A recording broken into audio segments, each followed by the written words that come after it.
The night of 2nd December 1984 wreaked havoc on the people of Bhopal. Methyl isocyanate, a poisonous gas, leaked from the Union Carbide pesticide company, killing thousands, while millions of others became victims of this poisonous gas. Even today, lakhs of people suffer from skin diseases and respiratory disorders like asthma. Till today, doctors are finding it difficult to address many complications affecting these gas victims and are looking at Ayurveda, which in many cases has yielded promising results. That was one long dark night which wreaked havoc. In contrast is this full moon night of Sharad Purnima, when thousands of people still suffering from respiratory ailments queue up at this free health camp organized by Pandit Vedacharya Chandrasekhar Vaid, renowned Nadi Visheshadnya from Sri Akhanda Ayurved Bhavan Mahoba and his family. He and his family have been treating patients suffering from breathing problems, skin ailments and other health issues since the past 29 years through this camp at the Ram Leela Maidan in Bhopal. Over the years, more than 10 lakh patients have benefited from these free health camps, jointly organized by Sri Akhanda Ayurved Bhavan and Dabur India Limited. मैं श्री अखंड आयुर्वेद भवन महोबा उत्तर प्रदेश का रहने वाला हूँ, वैद्य चंद्रशेखर तिवारी।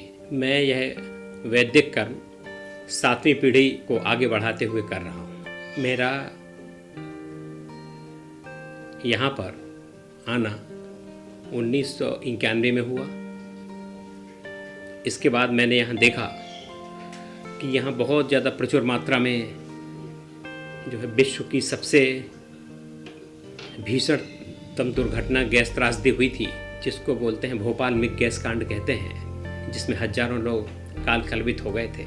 उसके लिए विश्व की तमाम संस्थाएं और चिकित्सकों ने आकर के, हर पैथी के चिकित्सकों ने आकर के यहाँ पर अध्ययन किया और अपनी सेवाएं दी। मैंने वहाँ सोचा कि जब विश्व की अनेक प्रकार की पैथियों के लोग यहाँ आ रहे हैं, तो मैं एक वैद्य होने के नाते अपने देश की जो मतलब प्राचीन चिकित्सा पद्धति आयुर्वेद है, इसके द्वारा क्या मैं इसकी हेल्प नहीं कर सकता हूँ।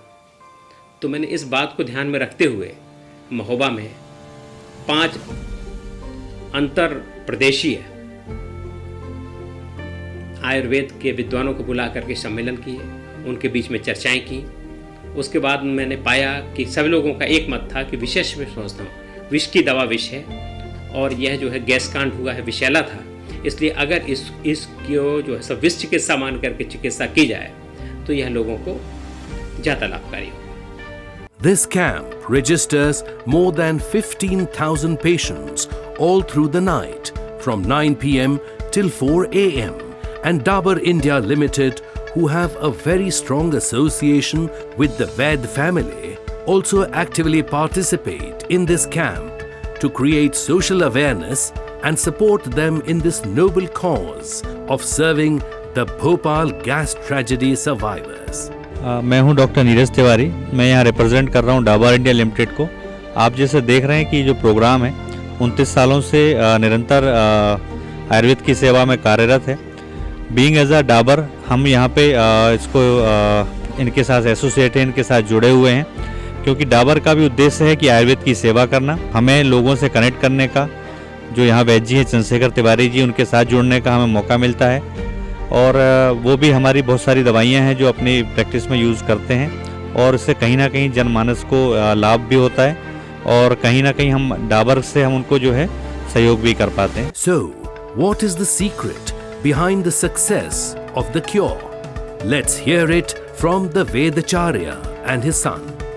हमें 28 वर्ष हो गए हैं और हम निःशुल्क यह शरद पूर्णिमा के अवसर पर लगाते हैं। इसमें जो हम औषधियाँ इकट्ठी करते हैं उनको रविवार के पुख नक्षत्र में एकत्रित करके विधि विधान से छालों को एकत्रित करते हैं और डाबर कंपनी की बनी हुई कफ कुठार और कफ केतु रस का अपने इसमें समायोजन करके इस औषधि को हमने तैयार किया है और इसको यह हमारा 29वां वर्ष है।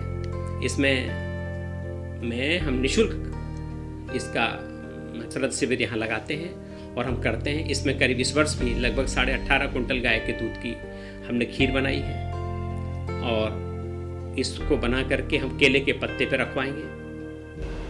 मैं वैद्य नितिन तिवारी, मैं वैद्य चंद्रशेखर तिवारी जी का छोटा सुपुत्र हूँ।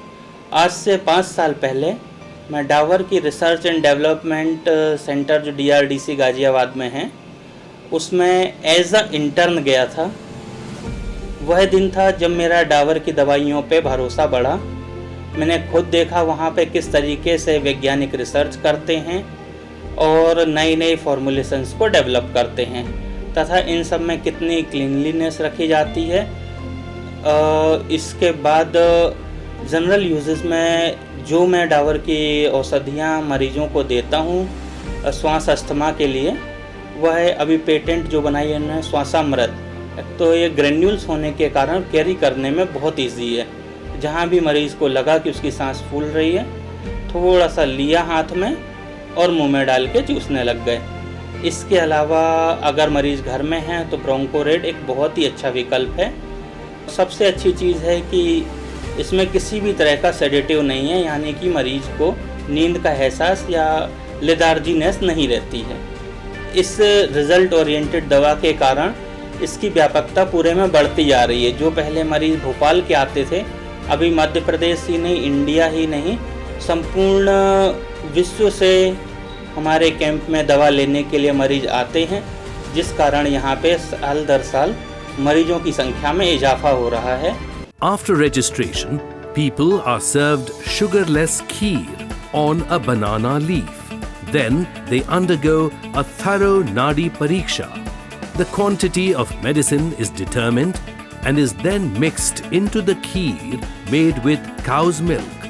People then sit throughout the night in the open air under the full moon. As on this day of Sharad Purnima, the moon is closest to the earth. As the moon is considered one of the important gods in Ayurveda, its rays enhance the healing power of Ayurvedic products. After staying awake through the night, around 4:15 in the morning, depending upon the Muhurat, that is, Nakshatron ki Milan ki ghadi, this kheer, along with the medicine, is consumed by the patients while Vedic chanting goes on. For better results, people have to fast at least 10 hours before and 3 hours after consuming this medicine with minimal water consumption. मेरा नाम रश्मि कटारे है। मैं भोपाल से आई हूँ, बाग से मनिया थाने से। मैं कुछ भी एलर्जी की चीज़ बर्दाश्त नहीं कर पाती थी। अब मुझे थोड़ा फ़ायदा है, मैं ठीक हूँ, इसलिए मैं इस साल भी आई हूँ और मुझे भी बहुत फ़ायदा लगा है। मुझे जॉइंट पेन होता था पहले, तो अभी मुझे रिलीफ है। पिछले बार भी आया था मैं, पिछले बार से काफ़ी राहत मिली है। मेरे को बहुत आराम मिला है दवाई खाने से। 3 साल से आ रही हूँ मैं और मुझे बहुत फ़ायदा है और फिर भी मैं दवाई खाने आती हूँ। उनकी दवाई से मेरे को बहुत फ़र्क है। जो कि दवाई शरद पूनम के दिन दिए जाते हैं, मैं उनकी बहुत आभारी हूँ। मुझे सांस की तकलीफ़ कई सालों से है। मुझे मालूम था यहाँ कई सालों से दवाई बढ़ती है। कुछ लोगों ने बताया कि इस दवाई से बहुत फ़ायदा हुआ है, तो मैं पहली बार यहाँ ये दवाई लेने आया हूँ। But still, we have a long way to go with the increasing pollution, consumption of tobacco, and unhealthy eating and sleeping habits. Every year, the number of patients keeps increasing.